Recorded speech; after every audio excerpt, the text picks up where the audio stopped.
আসসালামু আলাইকুম প্রিয় দর্শক, সারা কিচেনের পক্ষ থেকে আপনাকে স্বাগতম। আজকে আমি নিয়ে আসলাম মসুরির ডাল এবং সাজনা দিয়ে চচ্চড়ি। এটা কিন্তু খুবই সাদাসিধে একটি রান্না এবং অনেক স্বাস্থ্যকর।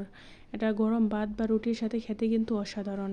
তাই আপনিও তৈরি করে নিতে পারেন খুব সহজেই আমার রেসিপিটা ফলো করে। এখানে আমি নিয়েছি 3টি পেঁয়াজ কুচি করে, কয়েকটি কাঁচামরিচ, আর নিয়েছি টমেটো, আর নিয়েছি 5-6টি সাজনা, আর 3-4টি আলু।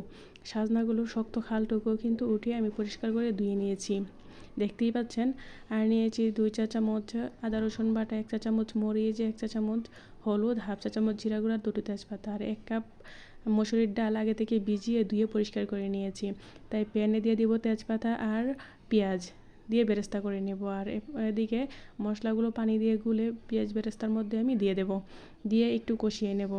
কষিয়ে নেওয়া হয়ে গেছে, তাতে দিয়ে দেবো অল্প একটু পানি দিয়ে দেবো লবণ আর সাজনাগুলোকে কিন্তু মশলার সাথে একটু কষিয়ে নিলে সাজনার ভিতরে মশলাটুকু ঢুকবে আর খেতেও কিন্তু খুব ভালো লাগবে।